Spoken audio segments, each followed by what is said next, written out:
আৰু ধৰিলে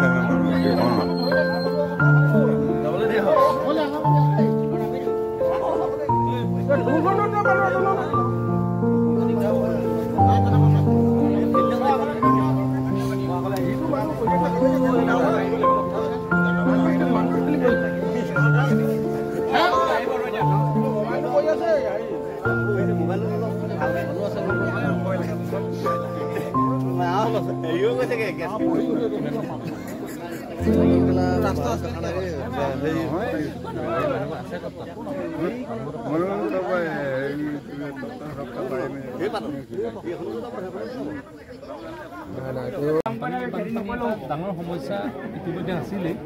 যদিও মথাউৰিবিলাক হৈছে বা বিভিন্ন আমাৰ ৰাস্তা পদূলি হৈছে তথাপিও বানপানী আমাৰ ইয়াত হয়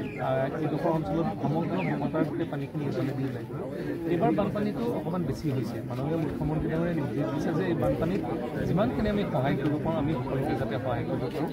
আৰু সেইকাৰণে আমাৰ মন্ত্ৰী মহোদয় আৰু সকলোখিনি ইয়াতে আৰু এটা মই কওঁ যে আমাৰ ইয়াতে বহুতে খেতিপথাৰ আৰম্ভ কৰিছিলে বহুতে কঠীয়া পাৰিছিলে সেইসকলে যাতে CSC চেণ্টাৰত গৈ পেলাই তেওঁলোকে যাতে প্ৰধানমন্ত্ৰী যিটো ফচল বীমা যোজনাৰ অধীনত তেওঁলোকে যদি এপ্লাই কৰে তেতিয়াহ'লে তেওঁলোকে বহুখিনি এই যিখিনি তেওঁলোকৰ লোকচান হৈছে তাৰ সুবিধা পাব আমি এইখিনি কথাই গাঁৱৰ ৰাইজক ক'বলৈ আহিছোঁ ভালকৈ সকলোৱে যাতে পাইছে সেইখিনি চাবলৈ আহিছোঁ আৰু এই বিপদৰ সময়ত আমি সকলোৱে ৰাইজৰ ওচৰত থিয় হৈছোঁ হয় এয়া এইধৰণেই আৰু এঘৰ এয়া ৰেচন কাৰ্ড আছে নে নাই আছে সেইটো চাউলটো পাই আছে এইটো এক্সট্ৰা বানপানী এক্সট্ৰা সেইকাৰণে মোদীজী জিন্দাবাদ হৈছে